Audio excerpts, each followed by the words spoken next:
wabarakatuh. Halo sahabat pemilu, apa kabar Anda? Ya, semoga selalu dalam keadaan sehat dan tentunya masih semangat dalam menjalankan aktivitas hingga saat ini.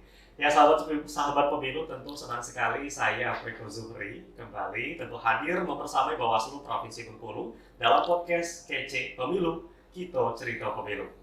Dan sahabat Bawaslu tentu bisa kalau kita bicara terkait dengan pemilu nih Pak, bahwasanya memang saat ini memang menjadi perbincangan hangat kita berkaitan dengan pesta demokrasi yang akan kita laksanakan di 2024. Dan tentu saja ini menjadi momen penting bagi kita seluruh masyarakat Indonesia, dan kita berharap nantinya bisa terpilih sosok pemimpin yang bisa menjadi idaman kita semua, bisa membawa perubahan yang lebih baik, tidak memandang ras, kulit, tentu suku dan juga agama. Nah, kalau kita bicara juga soal agama, ini menjadi hal yang penting juga tentu dalam demokrasi atau pesta demokrasi ini yang akan kita laksanakan nanti. Pemimpin dan tokoh agama ini tentu menjadi kekuatan strategis yang signifikan. Bahkan ini membuat gerakan yang luar biasa untuk kita bisa menciptakan keharmonisan bagi seluruh masyarakat dan juga bangsa Indonesia.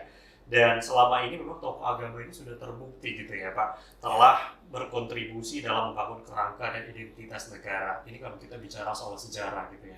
Dan memang kalau ngomong-ngomong soal sejarah juga, di zaman penjajahan dahulu memang tokoh agama ini juga berperan gitu ya dalam membangkitkan semangat, kemudian memimpin perjuangan bangsa tentu untuk pembangunan yang ada di Indonesia. Dan tentu saja sahabat Bawaslu, pada kesempatan kali ini sudah hadir narasumber yang bersama kita nanti akan kita bahas berkaitan dengan bagaimana peran mengenai tokoh agama dalam mensukseskan gelaran demokrasi di 2024. Sudah hadir bersama saya saat ini Bapak Profesor Dr. Rohimin MAG. Assalamualaikum Pak. Waalaikumsalam warahmatullahi wabarakatuh. Waalaikumsalam. Gimana kabarnya Pak? Sehat? Alhamdulillah, Riko sehat-sehat, diberi kesempatan untuk mengabdi untuk agama, masyarakat dan negara. Alhamdulillah. Alhamdulillah Pak. Tentunya masih semangat ya Pak, karena kita sebentar lagi dengan semangat membara masyarakat Indonesia akan melaksanakan pesta demokrasi di 2024. Ya, harus semangat. Harus semangat, benar sekali. Karena mengingat semangat ini juga penting gitu ya Pak. Ya, betul. Benar, kalau kita bicara tadi soal sejarah, tidak hanya bagaimana agama, suku, dan ras ini tidak menjadi pembeda untuk kita semua, tentunya semangat seluruh masyarakat Indonesia ini bisa membangkitkan kembali di mana kita akan melaksanakan pesta demokrasi untuk memilih pemimpin idaman kita, untuk pemimpin yang bisa membawa perubahan yang baru nanti untuk Indonesia khususnya. Nah, kalau kita bicara soal agama tadi Pak, terkait dengan kita pada hari ini, seringkali agama ini memang dijadikan sebagai kendaraan politik. Betul. Ini meraih kesuksesan dalam pemilu, banyak elit bukan elit politik, maksudnya pada calon-calon gitu ya, membawa agama ini dalam kendaraan politik. Nah, kalau dari tanggapan dari Bapak sendiri itu seperti apa? Ya, baik. Jadi agama itu sesungguhnya adalah norma, panduan. Tinggal bagaimana penganut agamanya memanfaatkan, menggunakan agama itu sebagai panduan, sebagai pedoman. Nah, terkait dengan masalah kehidupan bermasyarakat, bernegara, maka di dalam agama kita itu, agama Islam khususnya, dan juga agama-agama lain, itu memberi panduan dalam bernegara itu. Dalam Islam itu sudah diawali dengan sejarah Rasulullah SAW ketika beliau hijrah dari Mekah ke Madinah. Dan di situ dia membangun kehidupan berbangsa dan bernegara. Jadi agama itu tergantung bagaimana penganutnya memahami agama itu dan memanfaat agama itu. Tetapi dasarnya adalah agama itu panduan, membawa rahmat bagi pengimannya, bagi penganutnya. Jadi kalau kita bicara soal agama yang katakanlah tadi menjadi kendaraan politik gitu untuk meraih kesuksesan, artinya memang ini tergantung pada orangnya juga gitu Pak, bagaimana ia memaknai gitu, bagaimana ia menjadikan agama ini sebagai panduan gitu. Dan ini tidak hanya di agama Islam, tapi di seluruh agama dan seluruh keyakinan gitu Pak. Betul, agar ini menjadi panduan untuk kita semua, khususnya bagi para politik nantinya akan naik gitu ya. Nah, kalau kita melihat juga saat ini memang banyak sekali isu-isu gitu ya Pak, terkait dengan permasalahan yang seringkali disangkut pautkan dengan agama. Ini mungkin hampir sering kalau kita lihat mungkin tidak hanya di televisi tetapi di media sosial ini banyak informasi-informasi yang memang bisa memecah belah antar agama seperti terkaitan dengan ada politik uang, ada politisasi, ada sara dan juga hoax. Dan sejauh ini sebetulnya apa saja yang mungkin yang bisa dilakukan oleh tokoh agama khususnya oleh MUI saat ini? Ya, jadi memang agama itu bisa dia menjadi kontribusi yang baik untuk kehidupan berbangsa dan bernegara, tetapi juga agama itu bisa juga menjadi alat politik ya, alat politik atau seperti dikatakan Riko tadi kendaraan politik. Karena agama itu punya daya tarik tersendiri, terutama dalam politik. Oleh karena itu kita dari Majelis Ulama Indonesia ada tiga kerangka yang harus kita lakukan. Pertama, bahwa menjaga agama itu sendiri agar agama itu tidak dibawa kemana-mana, tetapi agama dijelaskan sebagai ajaran. Jadi kita bagaimana menjaga dan mempertahankan agama kita masing-masing, bahwa agama itu seperti ini. Kemudian agama itu juga mengatur kehidupan masyarakat. Oleh karena itu kita juga MUI yang kedua adalah menjaga umat beragama. Yang dikenal dalam agama kita ada himayatuddin, jadi menjaga umat. Kemudian MUI karena ada relasi antara agama dan negara, pemerintah, maka kita juga menjaga hubungan komunikasi dengan pemerintah. Jadi dalam kerangka itu, jadi karena ada hubungan antara agama dan pemerintah, maka itu harus kita jaga. Kemudian agama itu akan menjadi kuat ketika dikaitkan dengan negara, dan negara juga demikian. Nah, terkait dengan pemilu ini tadi, bahwa pemilu itu adalah salah satu instrumen dalam kehidupan berbangsa dan bernegara. Oleh karena itu kita konsisten menjaga, mengawal bagaimana proses pemilu ini berjalan dengan baik dan terlaksana dengan damai, sukses. Jadi itu tugas setiap umat beragama. Ini menjadi peran kita semua. Iya, betul. Kalau kita bicara tadi bagaimana tanggapan terkait dengan politik uang, ini mungkin hampir semua masyarakat mungkin sudah tidak asing lagi gitu dengan politik uang. Dan ada mungkin masyarakat mungkin sebagian yang katakanlah menerima gitu. Ada yang mungkin tidak menerima dengan adanya politik uang. Dan kalau dari tanggapan agama sendiri itu seperti apa sih? Ya, secara naratif MUI itu sudah membuat fatwa ketidakbolehan politik uang itu atau money politik itu. Jadi dalam agama sering disebut dengan riswah atau sogok ya.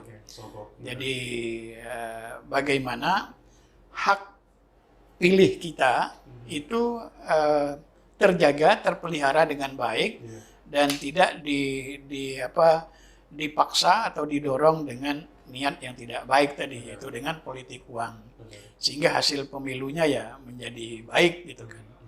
Jadi pemilu adalah instrumen bernegara, berbangsa, maka otomatis pemilu juga bagian daripada ajaran agama sesungguhnya. Maka kita harus menjaganya, memelihara masyarakat dan menjaga hubungan dengan pemerintah.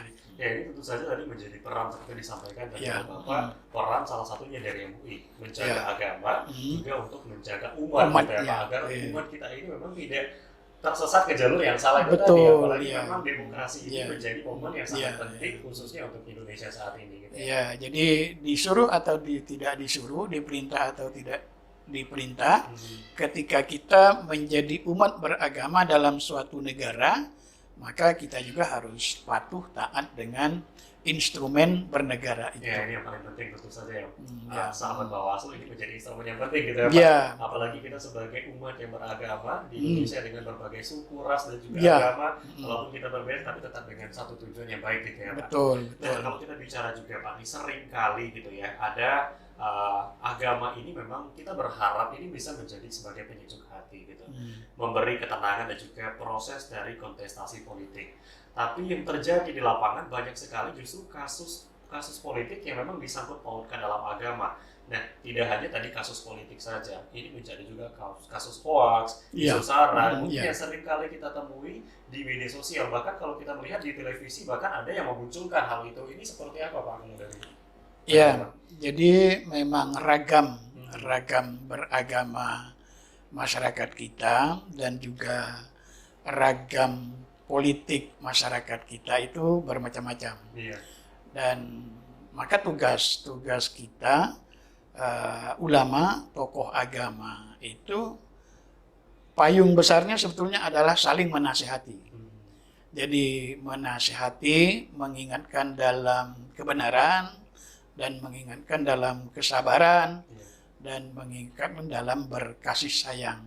Kalau bahasa agamanya watawasau bil haqqi, watawasau bis sabri, watawasau bil marhamah. Dan ketiga term itu ada di dalam kitab suci Al-Quran. Jadi itu payung besarnya. Maka ketika pemilu itu dikontekkan dalam ruang itu, maka dia menjadi penting. Jadi tugas kita semua bahwa pemilu ini adalah alat negara, instrumen bernegara. KPU-nya menjalankan dengan baik, dengan jujur, dan kita juga mengawasi bagaimana pelaksanaannya, dan Bawaslu-nya juga ikut mengawasi.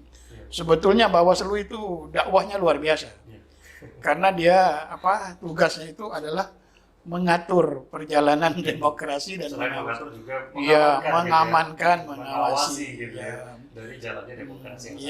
Jadi nilai dakwahnya itu lebih dari seorang mubaligh di atas mimbar, di atas panggung, bahkan turun ke mana. Turun langsung. Kalau tadi disampaikan kalau agama ini kan hanya sebatas mungkin menjadi payung, menjadi pengingat untuk kita semua gitu ya. Tapi dari Bawaslu sendiri, dari KPU sebagai penyelenggara, mereka yang turun langsung ke lapangan, memantau di lokasi. Jadi semua kita melakukan edukasi, melakukan advokasi juga, dan literasi, sosialisasi. Yang penting bagaimana masyarakat kita, umat beragama kita juga paham tentang pemilu itu dan bagaimana model pengawasannya gitu. Nah, mungkin yang paling penting juga kalau tadi Bapak menyampaikan bagaimana pemahaman. Nah, sebetulnya pemahaman masyarakat kita nih ya, khususnya mungkin masyarakat Bengkulu dan mungkin masyarakat Indonesia berkaitan dengan agama. Katakanlah tadi banyak yang memanfaatkan isu-isu politik untuk kepentingan pribadi. Nah, kalau masyarakat kita sendiri menanggapi seperti apa sih Pak dalam segi agamanya Pak? Jadi selama ini sebetulnya masyarakat kita kadang-kadang memang belum mendapat pemahaman yang baik. Oleh karena itu, maka memberi pemahaman, edukasi terhadap pemilu itu perlu dilakukan oleh semua majelis agama. Jadi tidak hanya agama Islam saja, agama lain juga ikut memberi pencerdasan kepada masyarakat, menjelaskan kepada masyarakat. Oleh karena itu, misalnya tadi tidak boleh ada hoak, ada ujaran kebencian, kemudian money politik, kemudian bagaimana pemilu itu diikuti dengan jujur, dengan adil. Itu tugas kita semua. Jadi dan itu adalah tugas seorang umat beragama, tugas sebagai khalifah fil ardi. Nah itu apalagi seperti tokoh agama, umat beragama. Jadi dia harus menjelaskan dari sisi agamanya gitu kan. Nah, terkadang Pak yang salah gini ya, kalau kita melihat masyarakat kita di sekitar dengan adanya tadi money politik atau politik uang ini sendiri, masyarakat berpikir seperti ini, ambil uangnya, jangan pilih orangnya. Nah, ini kan mungkin salah juga dalam artian agama gitu ya. Kalau berpikir, berarti kita melihat para calon politik ini memang tidak benar. Itu tadi diambil uangnya, tapi jangan pilih orangnya. Tetapi dalam segi agama ini sudah salah gitu ya. Iya, betul. Nah, jadi pernyataan, statement yang kadang-kadang agak menyesatkan. Benar. Maka lagi-lagi tugas kita menjelaskannya itu. Kalau kita sudah melakukan edukasi, kemudian sosialisasi, tingkat ketercapaiannya sampai di mana itu persoalan lain. Benar. Tetapi yang harus dilakukan adalah bagaimana kita mensosialisasi mengedukasi masyarakat tentang pemilu itu sendiri. Jadi tidak boleh di sana ada hasut, saling dengki, kemudian mencari-cari kesalahan orang lain, apalagi melakukan adu domba gitu. Atau misalnya propaganda agama yang menyesatkan dalam tanda petik. Jadi itu memang perlu tugas kita. Apalagi melalui media sosial ya. Nah ini mungkin di sini yang kita perlu juga lakukan, bagaimana kita melakukan edukasi pemilu ini melalui media sosial. Maka acara kita hari ini saya kira melalui podcast ini bisa didengar, memberi edukasi masyarakat, mungkin apa yang kita omong, yang kita kicik pada hari ini tentang pemilu akan bermanfaat bagi masyarakat. Ya, pasti masyarakat oh seperti ini, pemilu ini adalah instrumen bernegara. Kalau negaranya bagus, maka agama juga berjalan dengan bagus. Gitu. Artinya ada keterkaitan. Oh ya, keterkaitan. Itu yang disebut dengan hubungan antara agama dan negara itu.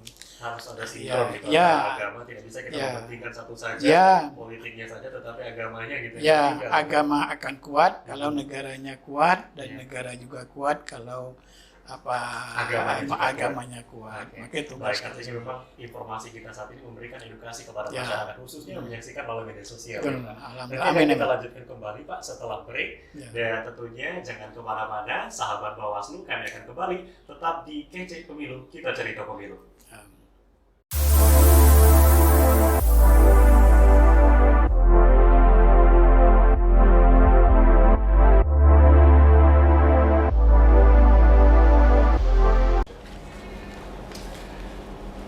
Ya sahabat pemilu, tentunya kembali lagi bersama kami dalam Kece Pemilu, kita cerita pemilu. Nah kalau kita bicara tadi Pak soal pemilu ini berkaitan dengan bagaimana peran agama gitu ya dalam pesta demokrasi yang akan kita laksanakan di 2024. Tadi di segmen sebelumnya memang sempat disinggung bagaimana peran dari generasi Z, terutama kalau kita melihat saat ini di media sosial gitu Pak, untuk melawan hoax gitu ya, terus isu sara dan lain sebagainya. Nah kalau dari peran dari MUI ataupun dari Kementerian Agama sendiri melihat ada nggak Pak pengawasan yang dilakukan gitu berkaitan dengan agama, mungkin ada informasi yang simpang siur atau memecah belah pihak ini seperti apa? Ya, jadi MUI itu kan adalah organisasi majelis. Di sana itu ada ulama, ada cendekiawan, kemudian ada pemerintah. Jadi kita bersinergi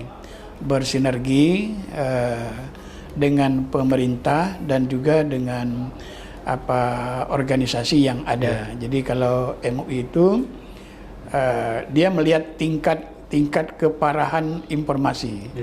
Jadi yang paling tinggi itu fatwa biasanya.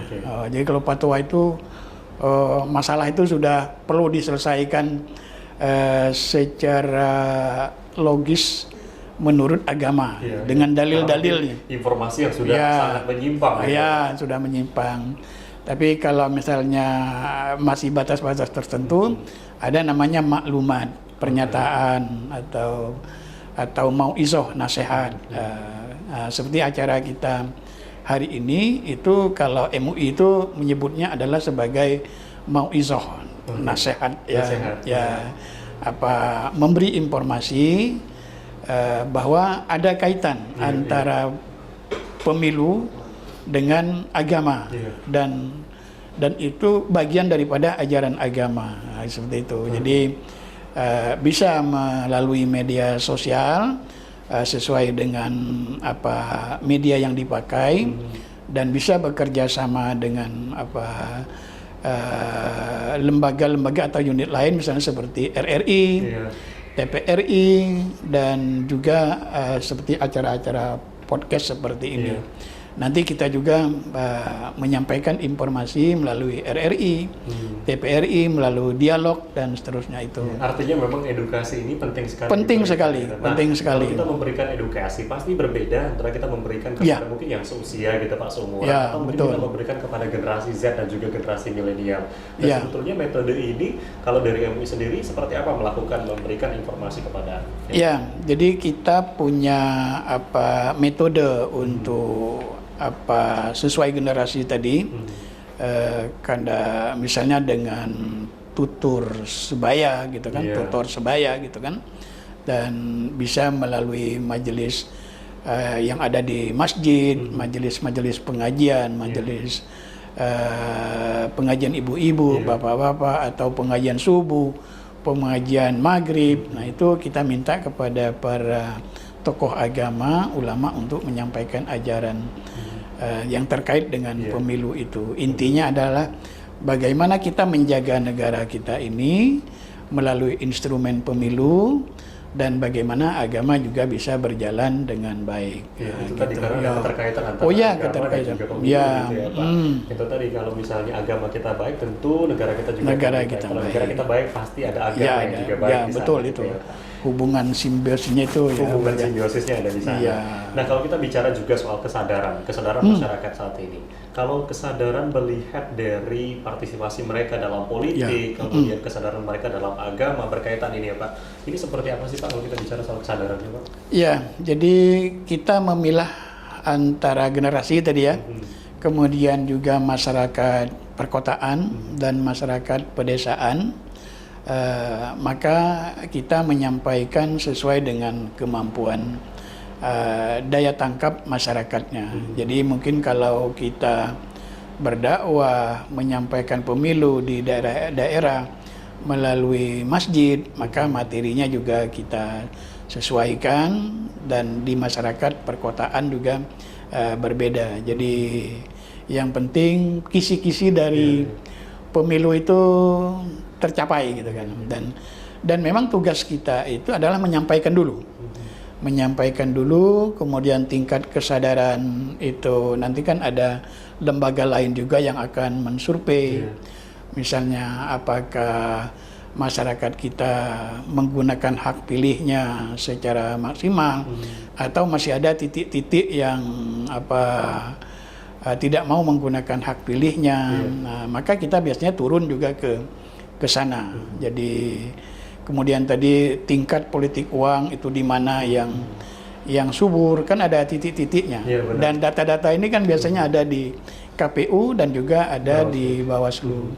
Maka biasanya kepengawasan pemilu itu dengan melibatkan tokoh agama, tokoh adat, dan tokoh masyarakat itu. Jadi tentunya bersama dengan penyelenggara juga gitu ya. Nah kalau kita melihat generasi muda sekarang atau generasi Z dalam partisipasi mereka, kesadaran mereka dalam berpolitik ini seperti apa kalau tanggapan dari Bapak? Untuk kita Bengkulu ya, untuk kita Bengkulu sampai hari ini saya lihat tingkat partisipasinya, responnya itu cukup baik. Tinggal bagaimana kita menjaga menjaga keterpengaruhannya dengan berita hoak tadi, itu yang harus kita lakukan. Pasti memang ada daya tolaknya, karena sekarang ini kadang-kadang kan kebenaran itu muncul dari netizen istilahnya gitu. Jadi kebenarannya itu seakan-akan memutarbalikkan itu, dan itu tugas. Kebenaran bahkan menjadi bumerang gitu ya, bahkan tidak bisa menjadi. Jadi ini kan apakah nanti menjadi masalah pidana misalnya, masalah agama atau apa, itu nanti Bawaslu yang akan melihatnya itu. Tapi tugas kita adalah mendakwahkannya, menyampaikannya itu, dan tidak boleh putus asa dan berhenti untuk menyampaikan itu di mana kita berada. Karena itulah dakwahnya seorang muslim. Ya tadi bahasa agamanya watawasau bil haq, watawasau bis sabri, watawasau bil marhamah.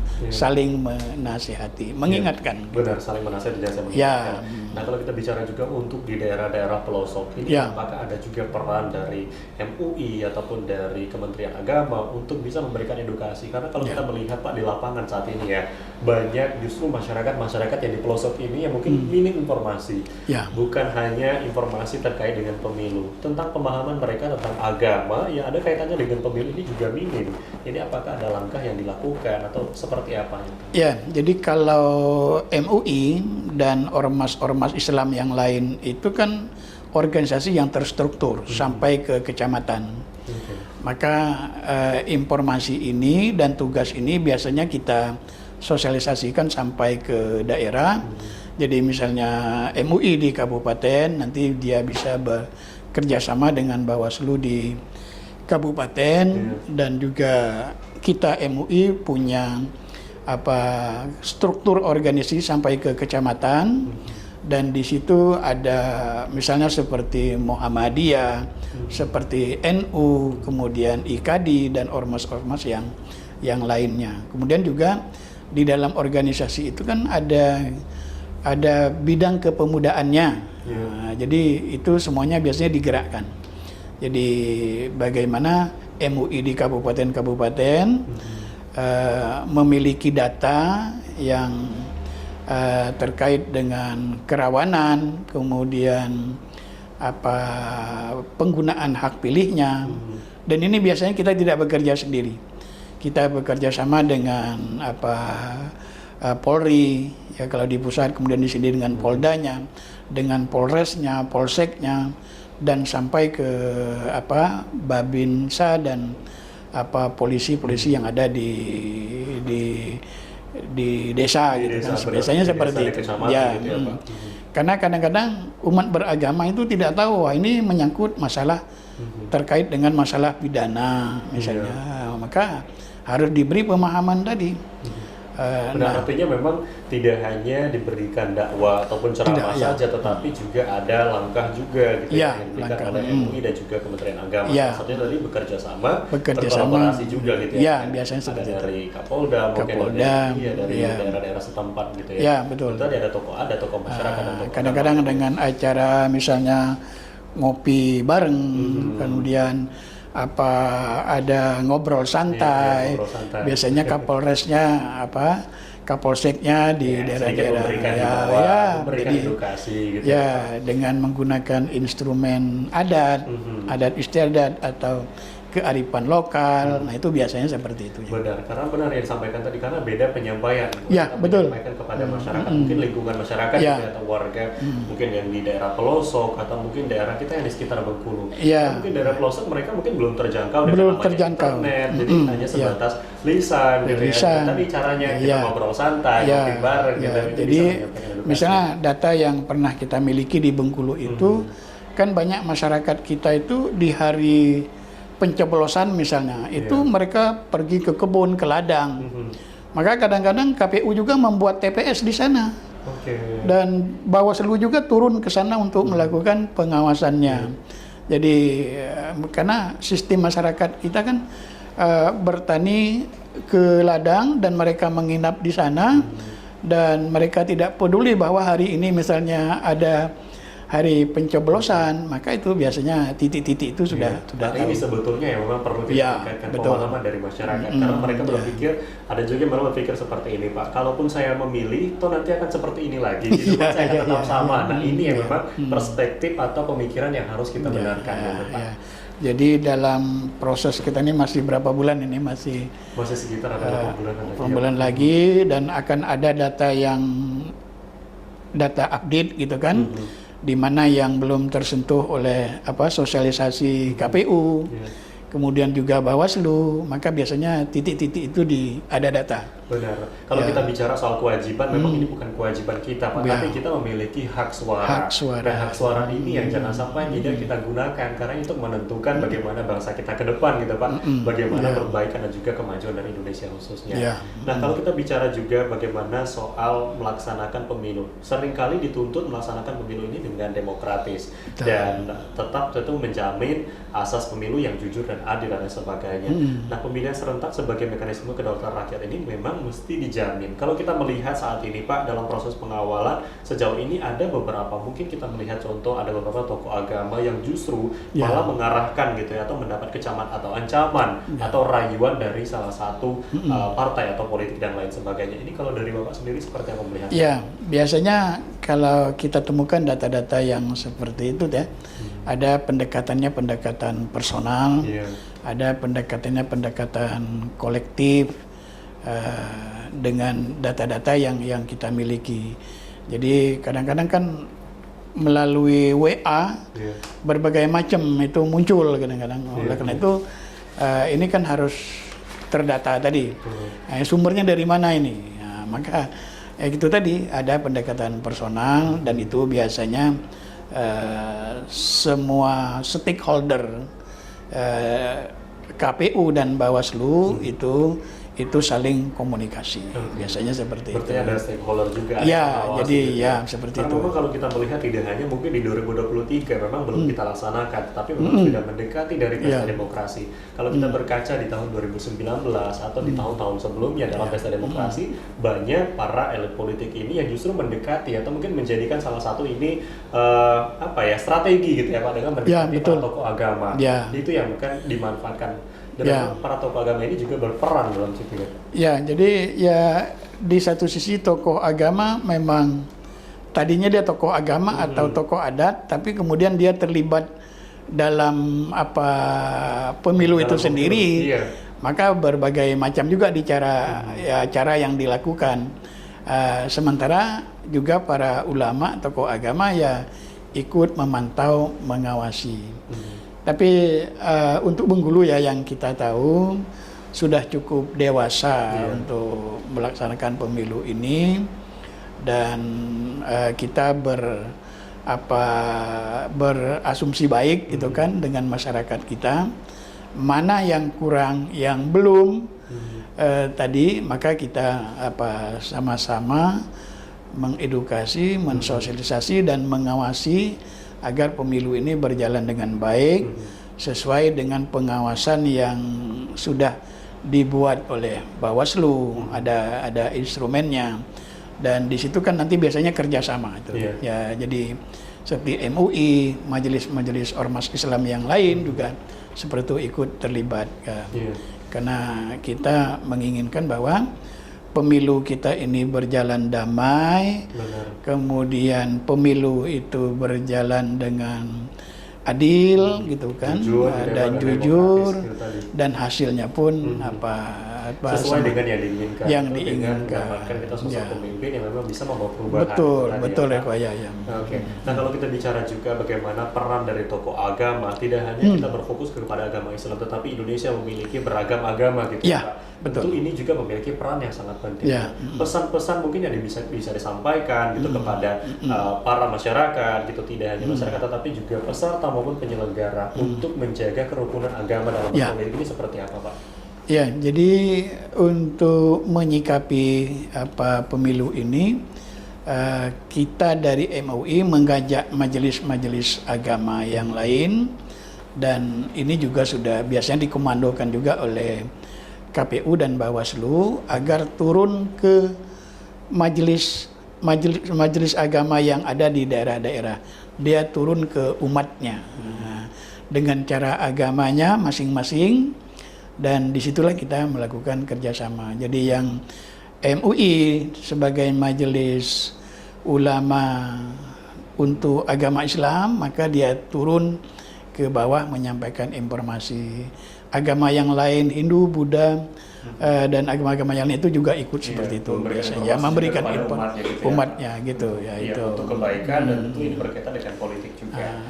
Dan ini biasanya sudah ada data-datanya Bawaslu itu, misalnya di utara dia turun ke misalnya Rama Agung, karena di situ majelis agamanya variasi agamanya banyak, beragam, kemudian pada masyarakat Tran misalnya itu sudah ada datanya. Oh di sini banyak Muslimnya, di sini Protestannya, di sini Hindunya, di sini Buddhanya. Nah itu biasanya seperti itu. Nah kita akan lanjutkan kembali nanti Pak setelah jeda iklan. Baik, sahabat Bawaslu, tentu kami akan kembali berkaitan dengan tema hari ini membahas bagaimana peran tokoh agama dalam menyikapi pemilu di 2024. Kami akan kembali tetap bersama kami dalam Kece Pemilu.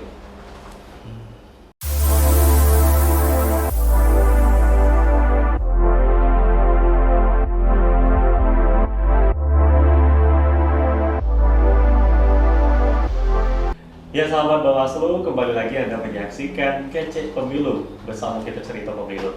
Dan tentu saja tadi Pak kita sudah membahas bagaimana peran agama gitu ya, tentunya Ya. memberikan edukasi juga kepada Ya. masyarakat, tidak hanya dalam segi agama Islam, tetapi Indonesia yang memiliki beragam ini memang penting sekali diberikan edukasi kepada masyarakat. Ya. Karena kalau kita melihat memang partisipasi masyarakat saat ini, mungkin ada beberapa yang katakanlah sudah mulai apatis atau anti politik lah katakanlah Ya. gitu, Pak, menghindar karena ada statement yang kalaupun saya memilih tetap saja gitu kan, Ya. pada akhirnya saya akan tetap seperti ini. Mungkin katakanlah entah ia bekerja sebagai Ya. petani, entah ia bekerja sebagai apa.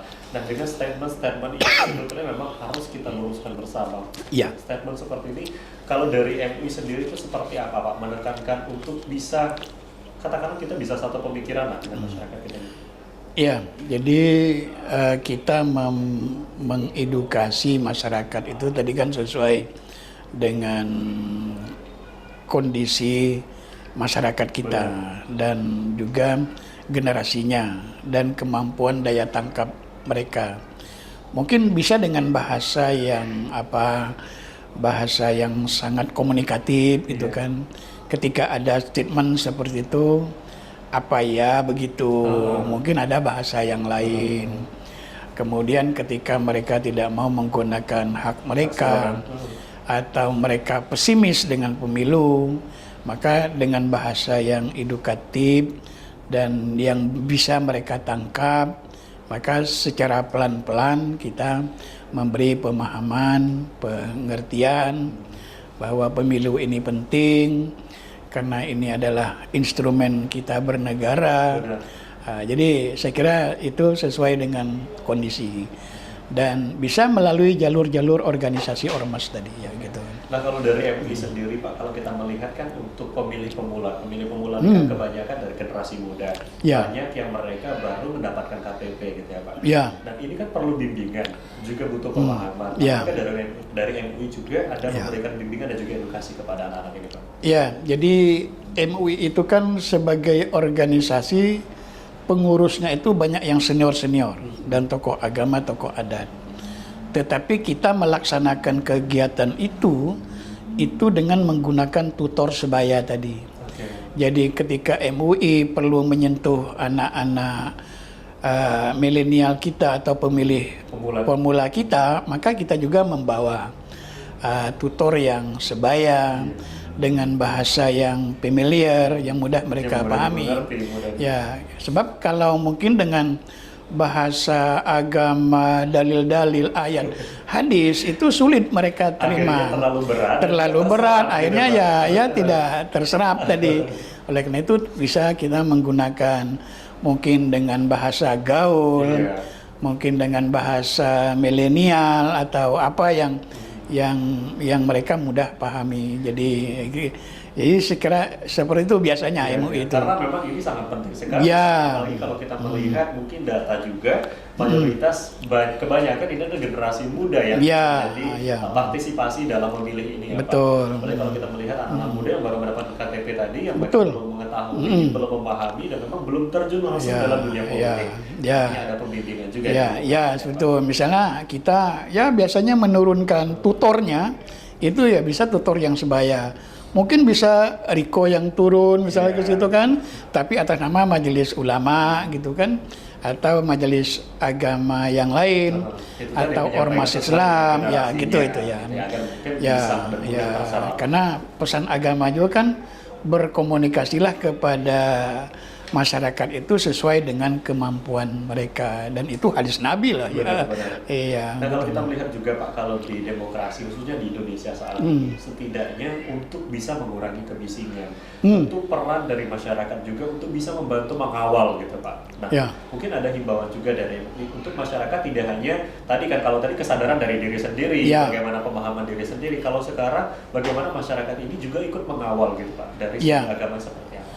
Ya, jadi dalam agama itu dakwah kita itu atau mauizah kita itu, nasihat kita itu bersifat kolektif ya, bersifat kolektif, bersifat jamaah gitu kan. Jadi bagaimana intinya pesan-pesan agama itu tersampaikan, pesan pemilu damai itu tersampaikan.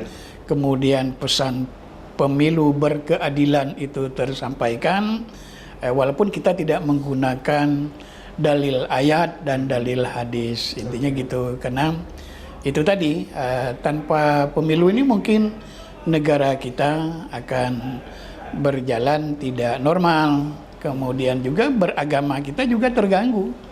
Beragama kita itu seperti itu tidak menjadi damai juga. Iya, baik. Ya. Nah, berkaitan juga mungkin dengan informasi yang saat ini mungkin banyak menyebar juga, tidak hanya melalui informasi langsung ataupun Ya. ada juga informasi melalui media sosial, katakanlah tadi isu SARA gitu Pak. Nah, agar masyarakat ini tidak termakan oleh isu SARA, mungkin boleh ditekankan gimana sih informasi itu ke masyarakat Ya, seperti ya. apa Pak? Ya, jadi kalau kita di agama Islam, ya, di agama Islam, bahwa Islam itu adalah agama untuk semua umat. Agama Islam itu rahmatan lil alamin. Dan agama Islam itu mengenal pluralistik. Oleh karena itu dalam beragama itu kita tidak membedakan suku apa, ras apa. Kemudian dalam berkomunikasi agama kita juga tidak mengenal agama apa, karena agama Islam itu adalah untuk semua orang. Harus kita sampaikan, apalagi terkait dengan masalah-masalah kehidupan bernegara. Dan itulah yang dilakukan oleh Rasulullah ketika dia hijrah dari Mekah ke Madinah. Ketika sampai di Madinah dia berkomunikasi dengan berbagai ya. Jadi dalam konteks kita melaksanakan pesta demokrasi ini, yang harus kita jaga adalah kedamaian dan kerukunan. Nah, kerukunan yang harus kita bangun ini sejak dulu sebenarnya pemerintah itu sudah membuat konsep. Jadi ada 3 kerukunan yang dikenal dengan istilah trikerukunan. Pertama, kerukunan dalam umat beragama masing-masing. Kemudian kerukunan antar umat beragama itu, dan kerukunan umat beragama dengan pemerintah. Nah, jadi kita berharap ya penyelenggaraan pemilu kita tahun 2024 ini itu berjalan dengan damai, rukun, dan tidak membawa sensitivitas agama, sensitivitas etnis, golongan gitu kan. Jadi atau primordialisme. Jadi itu yang pentingnya. Jadi jangan sampai sensitif itu justru membuat pemilu kita tidak damai, tidak rukun. Ya, artinya tadi ada 3 kerukunan gitu Pak, Ya. untuk damai, baik itu antar kita dalam agama, kemudian antar umat beragama, kemudian antar agama dan juga pemerintah. Ya. Jadi memang perlu kita jaga untuk agar kedamaian gitu ya Pak. Ya, khususnya betul. dalam pesta demokrasi diperlukan bagi masyarakat kita Ya. Indonesia sendiri. Nah, kalau dari Bapak sendiri seharusnya gitu ya, harus kita lakukan sebagai masyarakat yang baik, tentunya masyarakat Indonesia, untuk bisa mensukseskan pemilu di 2024. Apa yang harus kita lakukan Pak? Ya, pertama bagi institusi ya, lembaga yang diamanati untuk menyelenggarakan pemilu ini agar dijalani sesuai dengan tata aturan dan seperti KPU, Bawaslu juga begitu dalam pengawasannya itu. Dan karena ini ya namanya pesta demokrasi, kerja bersama. Jadi saling bekerja sama, saling memanfaatkan untuk kepentingan bersama. Jadi itu yang penting.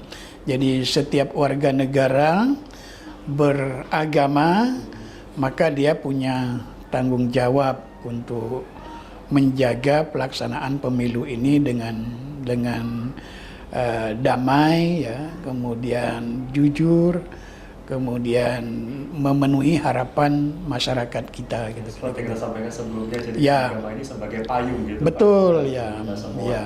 Dan mungkin terakhir Pak, bisa disampaikan mungkin untuk statement closing kita pada hari ini, harapan dari Bapak untuk para tokoh agama tentunya ya. untuk bisa membantu dan juga mengawal kerja dari Bawaslu untuk pemilu di 2024 ini seperti apa? Ya, jadi kita menghimbau ya, mengajak ke semua lapisan masyarakat, apalagi yang sudah diberi kesempatan untuk menggunakan hak pilihnya, maka gunakan hak pilih itu semaksimal mungkin. Kemudian bagi penyelenggara pemilu perlu melakukan sosialisasi, perlu melakukan edukasi, dan juga sekaligus advokasi ya terhadap pelaksanaan pemilu itu. Dan kita jangan berhenti, karena itu tugas mulia, karena itu tugas dakwah umat beragama dimanapun kita, apapun fungsi kita. Dan saya mengajak kepada masyarakat, mari kita kawal pemilu ini secara bersama-sama, sehingga pemilu ini berjalan dengan baik, dan melalui Bawaslu ini bagaimana kita menjaga keadilan dalam pemilu itu dapat tercapai dengan baik. Saya kira itu yang penting. Jadi semua adik sanak, jiran tetangga, masyarakat, mari kita awasi pemilu ini, dan mari bersama-sama Bawaslu ini kita jaga keadilan dalam pemilu itu. Saya kira itu yang penting. Terima kasih banyak Pak Rohimin sudah menyempatkan waktunya untuk hadir kali ini berbincang-bincang berkaitan dengan tema kita pada hari ini, membahas bagaimana peran tokoh agama untuk mendukung pelaksanaan pemilu di 2024. Dan tentunya semoga informasi yang kita sampaikan hari ini bisa bermanfaat untuk masyarakat, khususnya di Bengkulu, bisa memberikan edukasi, pemahaman yang baik tentunya untuk kita melaksanakan pesta demokrasi di 2024 nanti. Betul. Dan akhirnya saya Afriko Zuhri mengucapkan terima kasih atas perhatian Anda. Wassalamualaikum warahmatullahi wabarakatuh, dan sampai jumpa. Bersama rakyat awasi pemilu, Bawaslu tegakkan keadilan pemilu.